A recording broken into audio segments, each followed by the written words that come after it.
Adam Collins and Mike Hussey, Crick Buzz at Stumps here at Canberra. Australia have absolutely annihilated Sri Lanka by 366 runs, rock and rolled for 149 the second time around. It was the theme of the series, Mike, that Sri Lanka's batsmen just couldn't compete. Yeah, it was completely different conditions down here in Canberra compared to the Gabba, where it really swung and seamed and bounced all over the place, but they still had no answer to the Australian pace attack in particular.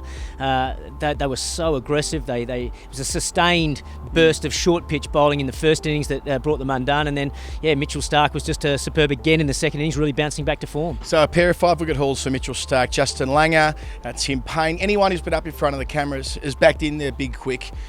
What a relief. We talked after the first test match at Brisbane. What a relief is it, Mike, as a test player coming out the other side of a slump?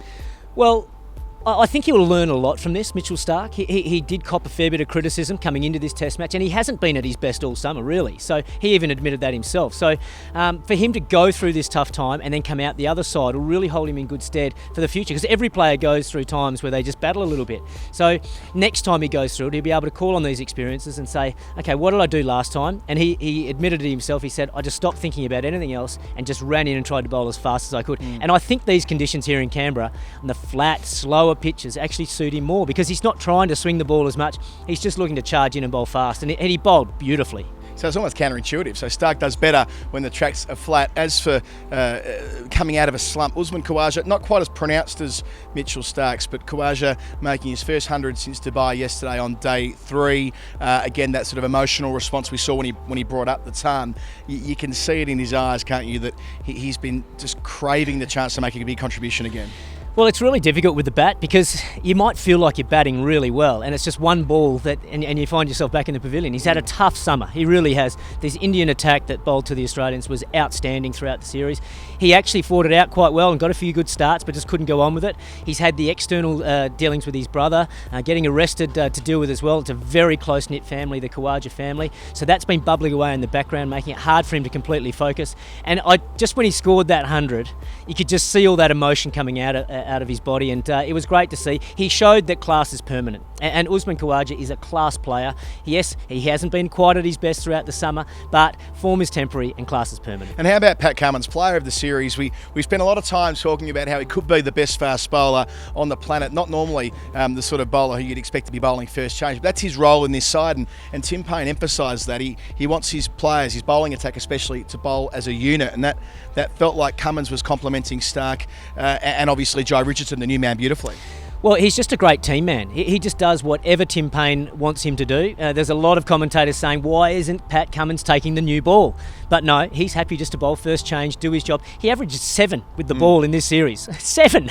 That's like under 15s statistic. So he's been incredible all summer. And it's great to see. He's got a lot of confidence in his body now, a lot of continuity with his cricket, and he's still going to learn and get better and better. So that's a scary thing for the future for opposition teams. The impossible thing to do, Mike, is not looking at the Ashes. Now, I mean, it's 6 months away, but it might as well be 6 minutes away, the volume of discussion we're having about it. But Tim Paine at Stumps today said himself, he's already been thinking about it for 6 months. Paine is completely fixated on the Ashes, and here is what he had to say about their planning and thinking ahead to what will be a massive series come August.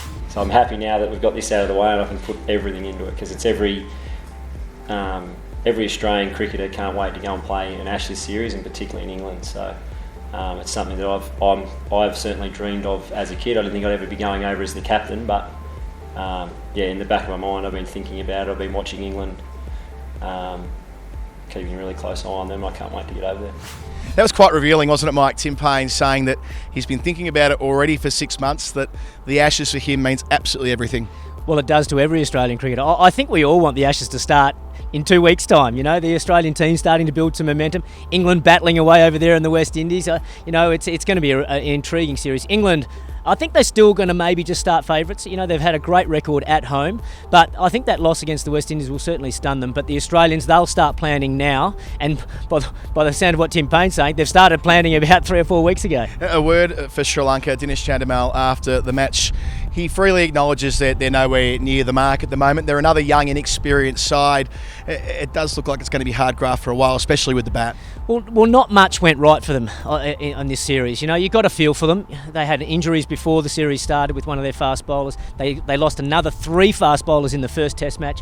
The conditions here are very foreign to what they're used to playing. It doesn't get much easier for them either. They've got to go to South Africa next, which will be a really tough series. But let's hope they take some really good lessons from a series like this. Their players might come back again in the future, and they can draw from those experiences to grow as players and become better players in the future. And the captain, Chandimal, after play, didn't want to focus on the negatives, but here is what he saw as the positives for Sri Lanka out of this ill-fated 2-test series.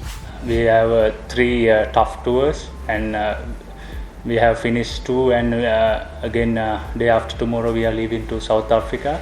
It's South Africa also similar to these conditions, and we get really good bowlers. But we knew as a team we are playing in tough condition, and as I said, we need to adjust to that conditions, and we have to step up as a team. So, Mike, it is a long time between drinks for the Australian Test side. There's a tour of India with the white ball, likewise the UAE, the massive World Cup campaign, and finally the Ashes. How hard will it be now for these red ball specialists to go away and get the sort of game time they need, and how crucial are these 4 Sheffield Shield rounds? Oh, it's going to be crucially important. The 4 Sheffield Shield matches, there's also an Australia A tour to England while the World Cup is on as well. So there should be high motivation for a lot of players out there playing for their states, because the way I see it, there's probably about 6 or 7 batsmen in particular fighting for probably 2 positions. So it's basically go away, score as many runs as you can, and go and get yourself picked for that Ashes team. And so there'll be a lot to play for a lot of guys. And last but not least, Mike, would you have Smith and Warner straight back in? It's a question they're grappling with now. I think Tim Payne's view is strong that they come back in. They're fantastic cricketers. But do you think they need to do something beforehand, especially given they're both now carrying injuries? Yeah, I do think they should come back in. They're 2 unbelievably good players, quality players for a long period of time for Australia. But it is going to be a challenge. If you've been out of international cricket for over 12 months, to come straight back in and have an impact is not going to be easy. And I can assure you, the English crowd, the English press, I'm sure they're not going to make it easy for those 2 or the whole team in that series as well. So it's going to be a huge challenge. Yes, I do think they'll need to show a bit of form leading into that Ashes series, but they've got the World Cup, a bit of one-day cricket hopefully before that as well, to get back up to speed with international cricket. But I think for Australia to win the Ashes, they do need Steve Smith and David Warner in the team, and they need them firing. So Australia regained the War Muralitharan Trophy 2-0, a series defeat that was comprehensive for the Sri Lankans. Australia finally win a series after what was the torrid 2018. Thanks to Mike Hussey for being part of the coverage over the last couple of weeks, and of course, thanks for your company on Crick Buzz at Stumps. Adam Collins with you here. We'll see you again soon, no doubt.